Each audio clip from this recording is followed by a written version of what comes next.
आप मेरे स्क्रीन पर देख रहे होंगे बाईं तरफ लिखा हुआ है गुरु जी के प्राण पर संकट। लेकिन प्राण का मतलब आपके प्राण से नहीं है, ये परमानेंट रिटायरमेंट अकाउंट से जुड़ा हुआ शब्द है, जिसको आज हमने अपने बैकग्राउंड में टाइटल के रूप में लिया है।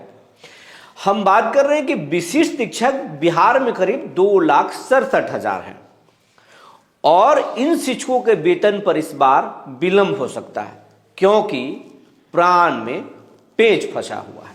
आज इस पर हम चर्चा करेंगे। जी नमस्कार, मैं हूं विपुल कुमार और आप देख रहे हैं सूर्य बिहार डिजिटल न्यूज। अब हम बिहार के तमाम शिक्षक साथियों से, अभिभावकों से, शिक्षा प्रेमियों से और बिहार के तमाम दर्शकों से यह अपील कर रहे हैं, ये आपका चैनल है, आपका भरपूर हमें सहयोग मिल रहा है और इस चैनल में सबसे ज़्यादा अगर किसी का योगदान है तो गुरुजनों का योगदान है। आपसे एक बार फिर आग्रह कर रहे हैं, आप इस चैनल को सब्सक्राइब करें, बेल आइकन को दबाएं। ऐसा करने में आपको कोई मेहनत नहीं लगेगा, ना कोई शुल्क देना पड़ेगा, लेकिन आपके एक छोटे से कोशिश से इस चैनल को मदद मिलेगा बड़ा होने में। आपका संख्या लाखों में है, बिहार में करीब 6 लाख से ज़्यादा शिक्षक हैं, लेकिन ये चैनल अभी 1 लाख परिवारों का भी नहीं हुआ है। हम 87,000 परिवारों तक पहुँचने वाले हैं और बिहार की बात अगर हम करें तो 13 करोड़ बिहारी हैं और 13 करोड़ बिहारी में करोड़ों मोबाइल यूज़र हैं जो चैनल को से जुड़ सकते हैं। सभी लोगों से आग्रह है कि आप चैनल से ज़रूर जुड़ें। अब हम खबर पर विस्तार से चर्चा करते हैं। बिहार में करीब 2,67,000 विशिष्ट शिक्षक हैं और विशिष्ट शिक्षकों का वेतन जो है वो प्राण नंबर जनरेट होने के बाद में ही खुलेगा। और अगर प्राण की अगर हम बात करें तो पूरे बिहार के अलग अलग जिलों में जिस तरीके से धीमी गति से, कछुए की चाल से प्राण खोलने की जो प्रक्रिया चल रही है, उससे फरवरी महीने तक भी वेतन नहीं मिलेगा, मार्च भी लग सकता है। और इस महंगाई में शिक्षक जिनको मामूली वेतन है, बच्चों को बाहर में पढ़ाना है, जिनको घर में पैसे की ज़रूरत है, शादी है, उन शिक्षकों का क्या होगा।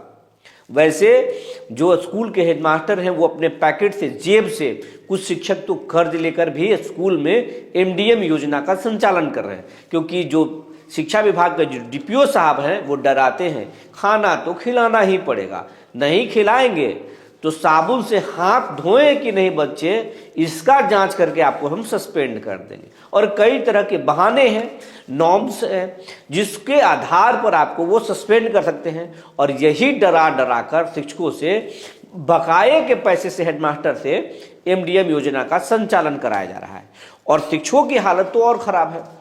बहुत सारे शिक्षक बाहर में रह रहे हैं, नौकरी कर रहे हैं और बाइक से जाते हैं और रेंटल घर रखे हुए हैं, तो खर्चे हैं और समय से अगर वेतन नहीं मिले तो फिर कैसे खर्च चलेंगे। तो अब जो प्राण जो खोला जा रहा है उसका गति जो है काफ़ी धीमी है। अभी तक 2,67,000 शिक्षकों में से 15% ही ऐसे शिक्षक हैं जिनका ट्रेजरी से प्राण जनरेट हो चुका है। उन शिक्षकों का तो वेतन मिल जाएगा, लेकिन जो शेष शिक्षक हैं उनको वेतन मिलने में काफ़ी विलंब हो सकता है। और जो गति है उसके अनुसार फरवरी में भी उनको वेतन नहीं मिल पाएगा, मार्च तक लग सकता है। और ये पूरा अपडेट जो है एसीएस को मिल चुका है और एसीएस ने बिहार के लगभग सभी डीओ को हड़काया है। इसके लिए डीएम से भी संवाद किया है कि ट्रेजरी के जो अफसर हैं उनको आप बोलें, और ट्रेजरी को डायरेक्ट डीएम देखते हैं। कहा गया है कि आप ट्रेजरी की गति को बढ़वाएं, शिक्षा विभाग के अधिकारियों को हम ठीक कर रहे हैं और जल्दी से जल्दी प्राण को खुलवा दिया जाए ताकि शिक्षकों को समय पर वेतन मिल सके। और एसीएस साहब ये तब कर रहे हैं जब बेतिया में डीईओ रजनीकांत प्रवीण का मामला सामने आया और जो पैसे निकले उसके बाद तो उनका होश ही पाख्ता हो गया। सोच लिए कि ये पैसे इतने आए कहां से।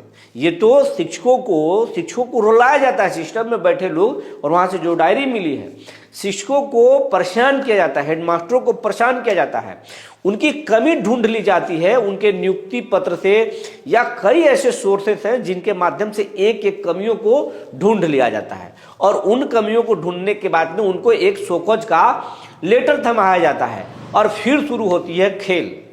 शिक्षक नौकरी बचाने के लिए चढ़ावा चढ़ाते हैं और उन चढ़ावों के पैसे से पलंग में बिछा दिए जाते हैं, बिस्तर बनाकर बाबू सोते हैं, डीओ साहब सोते हैं, कई डीपीओ सोते हैं। अब उनकी भी जांच हो रही है। लेकिन जो शिक्षकों से ये कहना कि अगर आप प्राण खोलने को लेकर लापरवाह हैं या आपने कागज दे दिया है उस पर अपडेट नहीं ले रहे हैं तो आप अपडेट ले लीजिए। कई जिलों में, कुछ जिलों में तो तकनीकी पेश भी हुई है जिसके कारण जो है उसमें कैंसिल भी किया जा रहा है। कुछ जिलों का ये मामला है जहां से जानकारी मिल रही है, लेकिन बाकी जगह प्राण खोला जा रहा है। प्राण खोलिए। दूसरी एक और खबर आपको महत्वपूर्ण बताने जा रहे हैं, हम पहले भी बता चुके हैं। शिक्षा विभाग में बड़े पैमाने पर फेरबदल होने वाली है। जो अधिकारी गड़बड़ी करते हैं उनकी कुंडली खंगाली जा रही है, उन पर निश्चित तौर पर कार्रवाई होगा। और शिक्षकों का जो ट्रांसफर पोस्टिंग का मुद्दा है, चाहे वो विशिष्ट शिक्षक हो या बीपीएससी शिक्षक हो, सबसे अगर ट्रांसफर पोस्टिंग के मामले में सबसे ज़्यादा अगर कोई परेशानी में है, सबसे ज़्यादा दुख में है, सबसे ज़्यादा पीड़ा में है तो वो है बीपीएससी शिक्षक, जिनको इसीलिए नियुक्त किया गया था। के पाठक बोलते थे कि अगर आपको बीपीएससी शिक्षक बनना है तो आपको गाँव में नौकरी करना होगा। ये देश के किसी भी राज्यों में ऐसा नहीं किया गया। मतलब कोई नौकरी इसीलिए नहीं दिया गया कि आपको गांव में नौकरी करना है। ऐसा शिक्षक है वो सेना के जवान नहीं है कि आप उसके लिए प्रशिक्षित करते हैं स्पेशली तौर पर कि आपको जंगल में नौकरी करना है, आपके गांवों में नौकरी करना है, आपको सीमा बंदूक लेकर रहना है। ये बच्चों के पढ़ाने वाले गुरुजी हैं, इनको मानसिक तौर पर खुश रखना होगा, इनको परेशान नहीं करना होगा। लेकिन बीपीएससी शिक्षकों को काफ़ी दूर भेज दिया गया है, काफ़ी पीड़ा में है। उन्होंने ट्रांसफ़र के लिए आवेदन भी किए हैं, लेकिन अभी तक मात्र 35 शिक्षकों का ही ट्रांसफ़र हुआ है। ये मुद्दा मुख्यमंत्री के पास पहुंच चुका है। मुख्यमंत्री इस मामले को देख रहे हैं और इस मामले में अब सरकार चुनावी मोड में है, लेकिन चुनाव से दौरे पर है नीतीश कुमार। दौरे से जैसे खत्म होगा नीतीश कुमार का दौरा, वैसे ही शिक्षकों को एक बड़ी राहत मिलेगी, ट्रांसफर पोस्टिंग होना है और शिक्षा विभाग में बड़े पैमाने पर फेरबदल होने वाला है। लेकिन जो महत्वपूर्ण खबर थी प्राण से जुड़ा हुआ, हमने आपको बता दिया। प्राण अब तक मात्र 15% शिक्षक ही बिहार में प्राण उनका जनरेट हो पाया है। बाकी शिक्षक आवेदन जरूर किए हैं, उनका ट्रेजरी तक नहीं पहुंचा है। कई जगह के शिक्षा अधिकारी इसमें शिथिलता भी बरत रहे हैं, कई जगह पर ट्रेजरी अफसर भी इसमें कमी दिखा रहे हैं, शिथिलता बरत रहे हैं, जिसके वजह से शिक्षकों का ये प्राण जो है शिथिलता से आगे बढ़ रहा है, कछुए की चाल से चल रहा है और वेतन मिलने में विलम्ब हो सकता है। हालांकि एसीएस इस पर गंभीर हुआ है, डीएम को भी उन्होंने बोला है और जिला शिक्षा पदाधिकारियों को जमकर हड़काया है। तो जो जानकारी निकल कर आई थी हमने आपको बता दिया। तब तक के लिए धन्यवाद।